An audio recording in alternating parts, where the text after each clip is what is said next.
Story 1. So a little bit of a backstory. My younger sister, by 10 plus years, used to have bad social anxiety when she was little, but my parents got her into therapy and she got significantly better throughout the years. Now she's 100% functioning. She's very talkative and funny when dealing with family or friends and just a bit shy when dealing with strangers.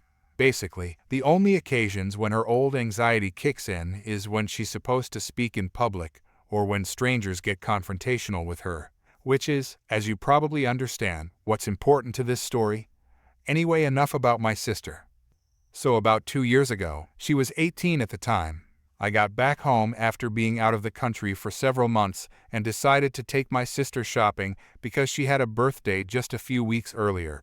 She's a very talented artist, and back then she was at a stage when she was convinced that artists are supposed to dress classy, which meant that when I picked her up, she was dressed in gray trousers, white shirt, and a vest, kind of like this to give you some perspective. My point is she looked very official.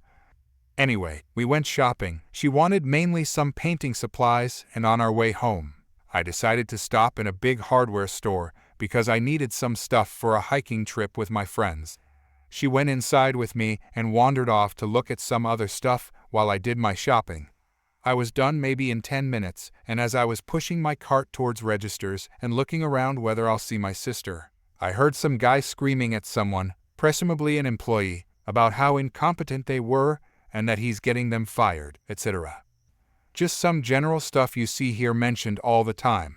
I don't exactly remember it to the last word. The guy sounded very angry and used a lot of profanities. I didn't pay much attention. Normally I'm the kind of a person who would probably stand up for that poor employee. But then I was really tired and I didn't feel like dealing with it. However, as I was crossing the aisle where this incident was taking place, I realized to my horror that it's not an employee getting screamed at, it's my sister. This guy, who looked like someone dressed an extra from Mad Max into a business suit, he looked really comical, was holding her by her hand, shouting profanities right in her face. She looked absolutely terrified and on the verge of tears. I immediately went into a protective brother mode, sprinted across those 10 meters and shoved the guy away from my sister, while screaming at him to leave her alone. He let go of her and looked dumbfounded at first. Then he got aggressive, started going off about who I think I am and other nonsense. Then he started shoving me back, but I was much heavier and taller, so I just wrestled him to the ground where he just kept screaming incomprehensibly. By this point, the commotion had already attracted the attention of an employee who promptly called a manager and a security guard. I told them what happened. The guy calmed down a bit, so I let him go, and he started ranting about how he's going to sue us all but didn't try to get physical again. Manager called the police, who took statements from all of us, even my sister, who was finally able to speak normally, and reviewed the footage from cameras. Apparently, what happened before I got involved was this. My sister was checking out some electronics and noticed some headphones or something had fallen out of the shelf. She starts putting it back. The guy sees her, and since she's dressed in official-looking clothes, he thinks she's an employee or manager and stands beside her waiting until he gets her attention. My sister blocks him out at first because she doesn't realize he wants something from her. After a while, the guy gets visibly annoyed, grabs her by her shoulder and flips out on her about how unprofessional she is, etc. My sister, being as shy as she is shocked and stutters over herself, unable to explain that she doesn't work there. Apparently this just makes him more mad. He gets progressively more aggressive and actually slaps her. Luckily not too hard. It was more like the kind of slap you give someone when you want to wake them up. A few seconds later, I appear, and you know the rest. So what happened next? Cops cuffed that psycho, much to his surprise. I remember he actually said, "What the heck are you doing? Why aren't you arresting him?" He attacked me. He just wasn't able to comprehend that grabbing my sister's arm and slapping her wasn't okay. He was later charged with assault, and I believe he got probation, a couple hundred hours of public service, and had to attend anger management therapy. We didn't really care. Store manager apologized, even though we didn't blame the store in any way, and gave us some vouchers. My sister was a bit shaken, but she was physically okay aside from a small bruise from how he held her hand. The end. Story 2. So basically, at my town pool, they have 3 pools. There is the swimming pool, which was for lap swimming, water polo, and all those games. The second was the smallest, known as the baby pool, since you had to be 4 to go into the swimming pool. The toddlers were allowed to play in the small, easily watchable toddler pool. The final pool is where this situation went down. The splash pool. This pool was full of cool, blue and white structures with sprayed out water. It was the only pool that accepted water gun use, although there was peace time twice per day, toddler time, and the first hour of opening. First hour of opening is self-explanatory, but toddler time was when parents could allow their little ones to play without the fear of them being caught in the crossfire. During wars, it was typically 2 clans which took up territory and role-played total destruction.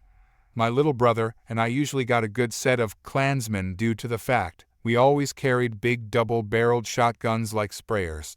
Even more, the day of the encounter my friend was with us, using a big Super Soaker R with multiple firing types. We had another clansman with a basic pistol, but I played with him before and he had good tactics. On the other clan was 2 kids, Kid 1 and Kid 2, with some pretty cool Super Soakers. They needed some more people, so when 2 kids, entitled kid and entitled friend, came from the swimming pool, they handed them some basic foam push guns. Due to its soft padding, it was also used as a baton for close quarters combat, and it was always a good complementary weapon when used correctly. Of course, with our pistol-wielding clansmen, we ditched the batons. The war started, and almost immediately, the entitled kid and entitled friend charged at us, with their guns baton style. The entitled friend was shot in the face and started screaming. His friend got hit as well and stopped, trying to call a timeout. Their clansmen came from behind them, confused. Entitled friend, who shot me? Friend, me. Why'd you call a timeout? Entitled kid, because you shot my friend in the face. Little brother, why wasn't he wearing goggles? It's his fault if he didn't. Entitled friend, shut up. You guys are stupid little jerks with your stupid guns. He started hitting my brother with his gun, and Kid 1 and Kid 2 yanked it and the entitled kid's guns away. Kid 1, you guys are terrible at the game. Go away. Kid 2, you guys are also mean. We don't want babies. The entitled friend walked out of the pool, the kid who got hit still crying, and they walked back towards the swimming pool. We started setting up a game with 3 teams of 2. Before we started, a woman's voice yelled at us. We looked in the direction of the voice to see a fat, sluggish woman with entitled friend and the entitled kid in tow. It was the entitled kid's mom. Entitled mother, who hurt my son and his friend. Me, no one. They should have been wearing goggles if they didn't want to get hit in the face. What do you mean?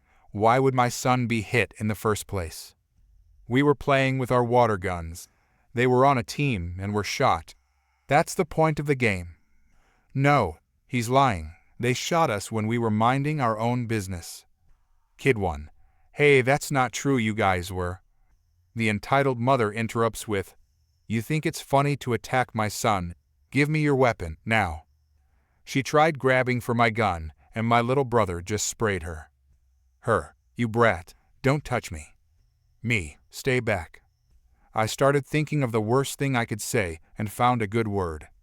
Me, stay back, which? Excuse me, that's it. Where are your parents? They aren't here. They dropped us off. Leave us be, or I'll spray you again. Wow, your parents aren't here to chaperone in a pool. That's very dangerous. I will call the police because I guess you are being neglected by them. She thought she had won, until she saw what me and my friend were doing. We were, on purpose, playing rock, paper, scissors. Her, what are you doing? My friend, playing a game. No, you're insulting me. The entitled mother started trudging in the water and was sprayed again by my little brother. She got up close to him and started yanking the gun away from him. Some nearby man started screaming at her, telling her to stop. She ignored him until the whistle was blown. She looked at the man, seeing him, with his shirt off, and red pants which said lifeguard, and a whistle in his mouth. Entitled mother, help me. These violent children are attacking me. Lifeguard, no. They were playing with water guns. Toddler time was 1 hour ago, so there is no reason they can't play. Those boys did agree to play. I'm asking you to leave the pool, now. No, that's not fair. The lifeguard walked over to his chair and grabbed a walkie-talkie. He called for the pool management staff dude, and a minute later he was there, with 2 other lifeguards, forcing them to pick up their items and leave. We found 2 new kids to play with us and continued our war until closing time. Story 3. As always, entitled Mother, Her Kid and Me. Let's begin. I work in a small art studio, and we run art clubs for children, usually around an hour at a time, where I am the assistant art teacher. The age range is quite large, though we do have classes for younger children and older ones separately. In one of the younger classes, there is a little girl probably around 7 or 8, and, not to be harsh, but she is one of the brattiest children I've ever met. She always throws massive tantrums whenever she has to share paint with other children, which is necessary because resources are expensive, and she always says she hates her pictures to get attention and throws an even bigger tantrum, crying and shouting the entire lesson. We know she does this for attention because she is a completely different child around her mother. As soon as the class is over, she runs out all happy and says, "Look at my beautiful picture, Mommy," or something along those lines. So for context, we have this thing in our classes where every month, we pick one child from one of the groups and ask them to bring in some of their previous artworks, so that we can hang them up on our Artist of the Month wall. We give them back when the month is over. One day, after a long lesson of an entitled kid throwing tantrums and crying as she always does, her mother picks her up. But this time she actually comes into the studio for a moment. The entitled mother notices the Artist of the Month wall and, upon closer inspection, realizes that the artwork on the wall doesn't belong to the entitled kid. She then turns to the entitled kid and goes, "Look, darling, have you been the Artist of the Month yet?" Entitled kid, "No, some of the other children in the class have." The entitled mother turns to me and asks why her daughter hasn't had her work up yet. I explain that every single child will get a chance, and that we try to alternate between the classes to make it fair. With a slightly annoyed tone, she says, "The entitled mother, well, I sure hope the entitled kid's work will be on the wall next month." I explain again that we've already picked the Artist of the Month for next month, because we try to alternate between the classes.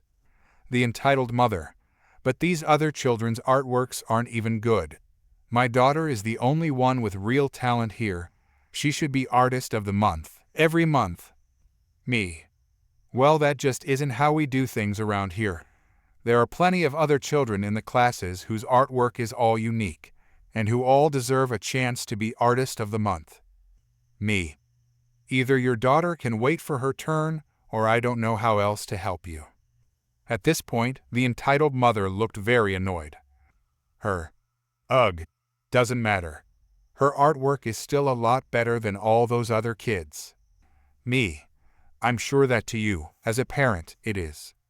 At this point, the entitled mother just huffed and left with her daughter. Needless to say, they still came back to the next class and didn't say anything else since. The entitled kid still occasionally throws tantrums, but it's not as bad nowadays. Story 4. This happened to me many years ago, around 1985. My mother worked for what was considered the first computer supply company in the United States, located in Compton, California, which at the time had a reputation as one of the most dangerous areas in the country. She heard they needed an order puller, and I ended up getting the job. I disliked this job right away because, for some reason, after working hard for more than 8 hours a day, I would go home, fall asleep, and then dream that I was still working. It made me feel like I never stopped and was always exhausted. Most of the guys I worked with were decent people. One of them was a man named Victor, a former member of a Mexican gang, who had completely turned his life around and was working hard to live differently. One day, the company hired a man named Gino. He was Italian-American, but for reasons only he understood. He desperately wanted to be part of the Mexican gang lifestyle. He immediately attached himself to Victor after finding out about his past, constantly asking him questions about gang life and hoping Victor would help him get into one. Victor told him about his past, but refused to introduce him, as he had left that life behind and had no desire to return. Gino was not happy about this. After some time, I noticed that Gino always seemed to finish his work long before the rest of us, while I often finished much later. I was not slacking or working slowly, so it confused me. One day, I saw Gino coming out of the warehouse manager's office area, which was just a desk between two partitions. He looked startled when he saw me noticing him. Later, when we were handed our stacks of orders for the day, I realized mine was almost double the size of his.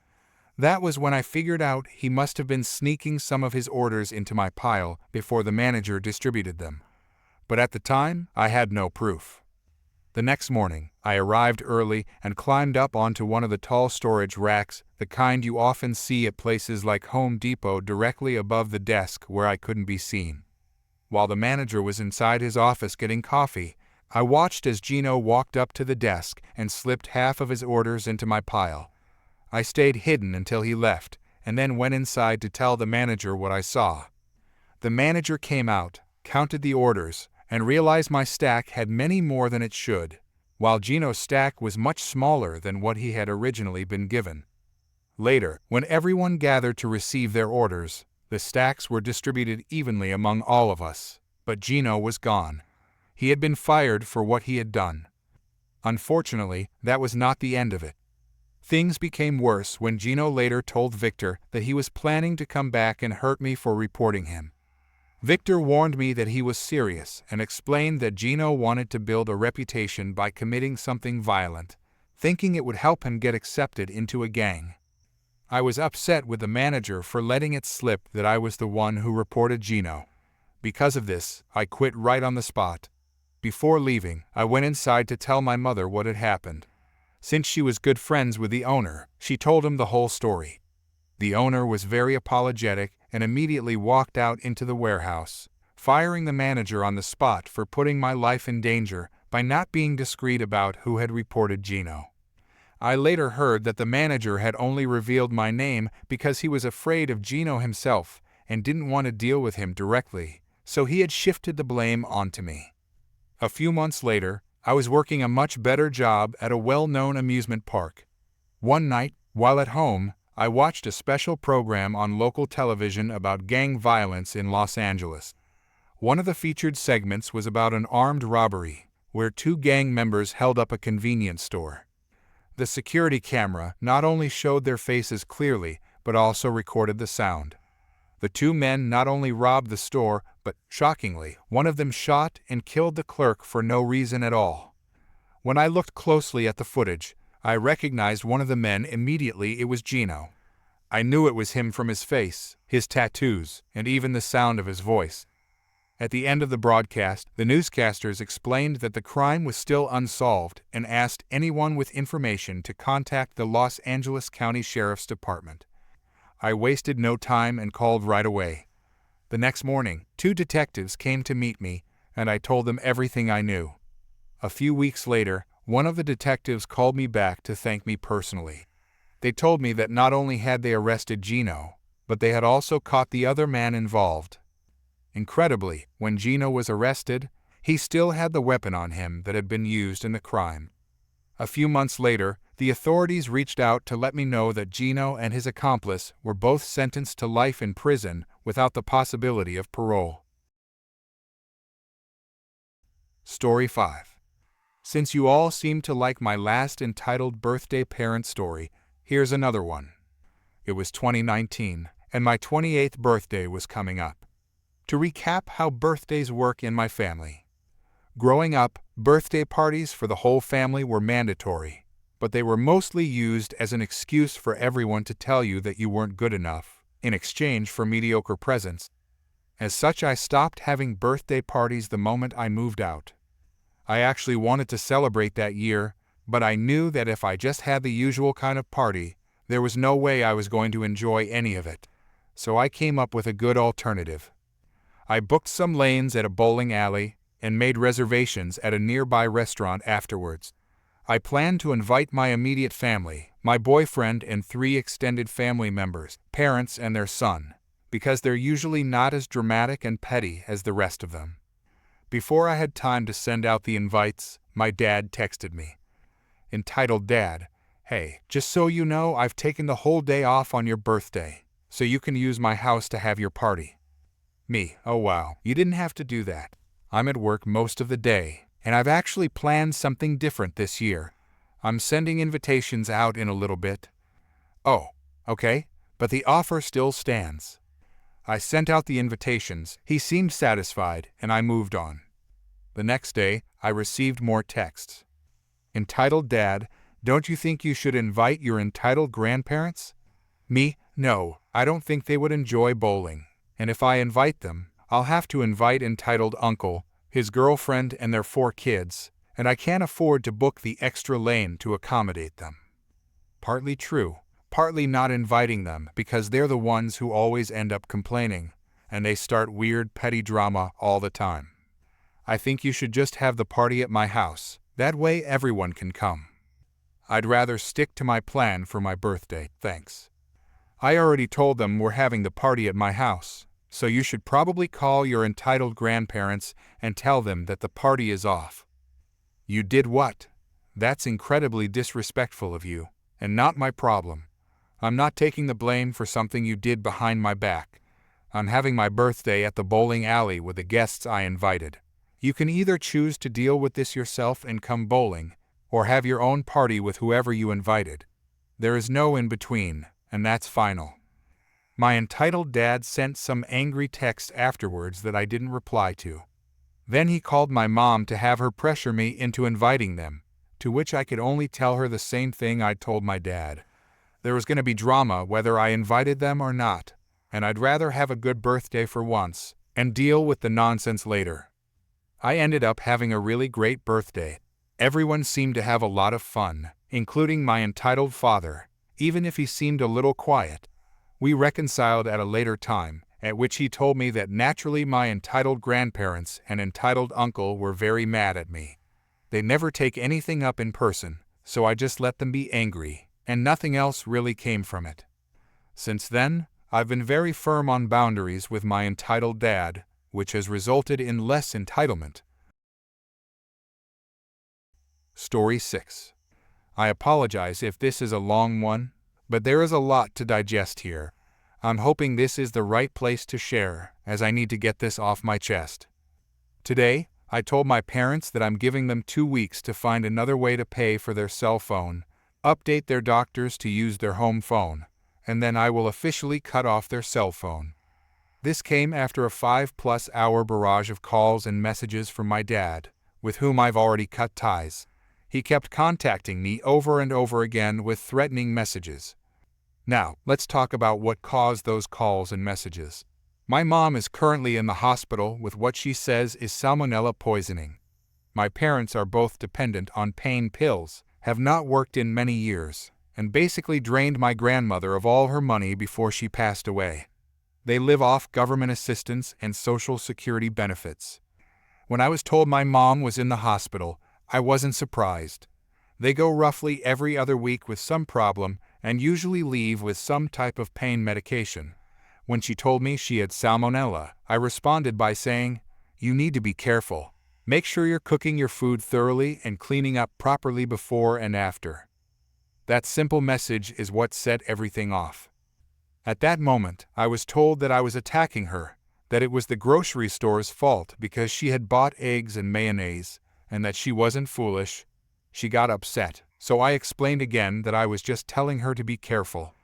Either she or my dad, I can't remember which, had salmonella around the same time last year as well. She ended the conversation by saying she didn't feel like dealing with this anymore. That was fine by me, so I didn't respond further. The next day, I got a video call that I assumed was from my mom. Nope, it was my dad. Now, let me clarify, he's not a sperm donor, but I really cannot stand him. I'll explain more about that later. He called, saying that I had upset my mom and that what I said was wrong. He insisted they cook their food well and keep things clean. I haven't been to their house in years because of how unpleasant it is. The carpet feels sticky, there is always a thick layer of dust, and the place has a moldy odor. I had even tried to convince them in the past to downsize, since the house is too big for them to maintain, but they disagreed. He knows he isn't supposed to contact me. There's no legal order in place, but honestly, there probably should be. After he said I upset her, I was shocked. I asked if this was really the reason he called me. I admit, I was rude here. I said, "Is this really the reason you've called me? I tell her to be careful, she goes complaining to you, and now this is what I get? You're acting like a 3-year-old. You should be acting like an adult." Then I hung up.